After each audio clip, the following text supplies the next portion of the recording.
Hello everyone, this is MJ and you are at my channel called Reading This Life. Reading This Life is where we talk fiction, friends, and fun.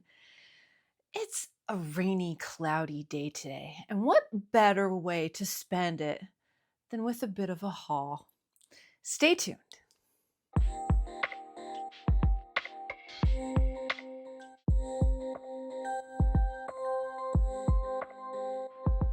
All right, everyone, welcome if you're brand new. Welcome back if you are a longtime subscriber. My name is MJ, and this is my channel called Reading This Life. I did some book shopping this week. I did a lot of book shopping this week. So I'm going to take you through what I purchased. Now, I'm breaking this up into two videos. This is going to be part one. Part one is going to be books that I bought online and books that I bought at a brand new indie bookstore that's not too far away from me. So let's get to what I got suckered into buying online. And I'll tell you, when you're on booktube and you create videos, you find yourself migrating to try different things, right? This is the most out of the box thing that I think I've ever tried to read. It's Murder by Cheesecake, and it's a Golden Girls murder mystery. That's right, Golden Girls. This is book one in a new series that just came out this past April. One of my patrons mentioned it and we're like, what? There's a Golden Girl cozy mystery going on? I need to be a part of this. All right, so let's get to the back and I'll read you the back. Look at that cover though. Who is your favorite Golden Girl?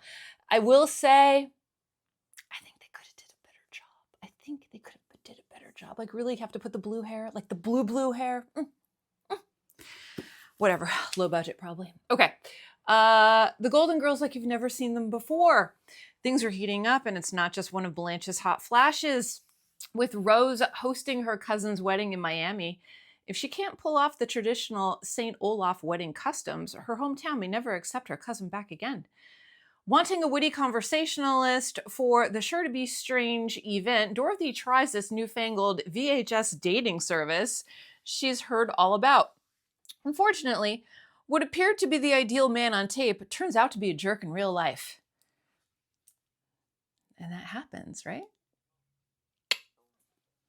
Set to enjoy... Oh gosh, even the type. The type is all squished in here. Set to enjoy the wedding in the company of Sophia Blanche and whomever Blanche targets with her feminine wiles, Dorothy pitches in to help the increasingly frantic Rose plan the events. Despite tensions between the two wedding families and a certain St. Olafian's mistrust of a big city, the opening tea is going to be perfectly not a herring out of place. That is, until Dorothy's date is found dead face planted in an otherwise scrumptious-looking cheesecake. With every guest a suspect in a marriage on the line, it's up to the Golden Girls to sleuth out the real killer and ensure love, humor, and friendship will win the day. It got great reviews. And it was on sale. There was a sale. Buy one, get one half off. And I'm like, all right, I'll give it a go. Have you heard about this? Is it on your TBR? Is it now on your TBR? Are you planning to read it? Let me know. And I got suckered. I want to know what it's all about. Okay. I don't know everything, but I know like 0.1% of what this book is about. Lights Out. This is a TikTok favorite. I've seen it in a number of places. One booktok creator that I kind of respect her opinion about. She's like, what took me so long to read this? And I'm like, all right, maybe I should really consider it. So this was my second that I got at 50% off. I know the second book came out this week. I was going to get it. And I'm like, you know what? Hold off. Just read this first and we'll see. This is dark romance. Like, I wouldn't even call it romance. It's probably dark, whatever. Okay. It's something. It's something. All right. So those are the two that I bought online. Then last weekend, a big announcement came that a new little bookstore was opening up not too far from, about an hour away, I guess. Everything is an hour away from me. And I was in the area and I wanted to support it. So I picked up 3 books and a coffee mug. So the books that I got are, and I will tell you this, okay? They had a fantastic horror section. They really, really did. And I gave the owner compliments. I said, it's curated nicely. You have all of the popular people. You have all of their books out. Like it's right on. It's right on. Not sure how old she is. She must be in her 30s or something like that. So she knows what the kids are reading, including myself. And it was just, I was pleasantly surprised. And I told her, I said, there are so many horror fans that have difficulty trying to find some of the newer releases because not a lot of places carry them, or it's a limited selection. And she said it's her least read, but one of her most popular genres. And I said, it is. Keep it going. I just had an idea. What if I opened up an all horror bookstore? Wouldn't that be fun? That'd be a lot of fun. Yeah, it'd be a lot of fun. Okay, so the first thing that I got, I am a fan of Nat Cassidy.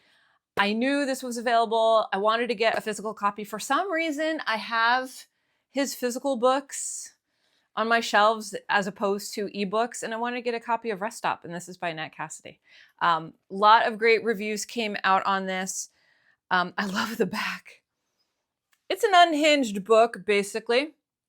Look at the googly eyes. Profoundly devastating and nasty as hell. And that's from Eric LaRocca. Great, great, great, great, great. Love it. So yeah, and it's thin, it's a shorty. I wanted to support it. Why not? All right, then I picked up, I've heard about this. I want to say it was in like a prize category, perhaps. Maybe. I'm not sure what one, but I know I saw it and it caught my eye. This is Stag Dance by Torrey Peters. This, I believe, is a short story collection. There are 4 stories in here. A novel, Stag Dance. A novel and stories. Whatever that means. So Torrey Peters has this book and also wrote Detransition Baby. I've never read it, but I probably will. Okay, I'm going to read you just a bit of the blurb. In this collection of 1 novel and 3 stories, that's 1 novel? I would think this is a novel. Novelette. In this collection of 1 novel and 3 stories, Torrey Peters' keen eye for the rough edges of community and desire push the limits of trans writing. Acidly funny and breathtaking in its scope, with the inventive audacity of George Saunders or Jennifer Egan, Stag Dance provokes, unsettles, and delights. I'm here for it. I love it, I love it, I love it. I can't wait. And then, I'm not sure what this is about, but I will say that the cover is everything to me, and I need to read it. Those are the 2 things that I know. Didion and Babitz. Look at the icons. Just, I mean, come on. Love, love, love everything about this cover. A provocation on the mutual attraction and mutual antagonisms of literary titans Joan Didion and Eve Babitz. Joan Didion revealed at last. Eve Babitz died on December 17th, 2021, found in the rack, ruin, and filth of her apartment, a stack of boxes packed by her mother decades before. The boxes were pristine, the seals of duct tape unbroken. Inside, a lost world. This world turned for a certain number of years in the late 60s and early 70s and centered on a 2-story rental in downtown at-heel section of Hollywood. 7406 Franklin Avenue, a combination salon hotbed, living end where writers and artists mix with movie stars, rock and rollers, and drug trash. 7406 Franklin Avenue was the making of one great American writer, Joan Didion. A mystery behind her dark glasses and cool expression, an enigma inside her storied image to John Gregory Dunn. Their union, as tortured as it was enduring. 7406 Franklin Avenue was the breaking and then the remaking and thus the true making of another great American writer, Eve Babitz, goddaughter of Igor Stravinsky, nude of Marcel Duchamp, consort of Jim Morrison, among many, many others, a woman who burned so hot she finally almost burned herself alive. Didion and Babitz formed a complicated alliance, the friendship that went bad, amity turning to enmity. Whew. Didion, in spite of her confessional style, is so little known or understood. She's remained opaque, elusive until now. With deftness and skill, journalist Lili Anolik uses Babitz, Babitz's brilliance of observation, Babitz's incisive intelligence, and most of all, Babitz's diary-like letters. Letters found in those sealed boxes, letters so intimate you don't read them so much as breathe them, the key to unlocking Didion. Ooh. Now, is it fiction or is it nonfiction? I'm not sure, but I love it, and I can't wait to read this. This is just going to be chef's kiss. Okay, so those are all of the retail purchases that I made. In the next video, it's going to be a used book sale. Stay tuned. All right, everybody. I hope you're all doing well. Make sure that you are taking care of yourself so you can take care of others, and I'll see you in my next video, whether that be sooner or later. So until next time, goodbye for now. Happy reading.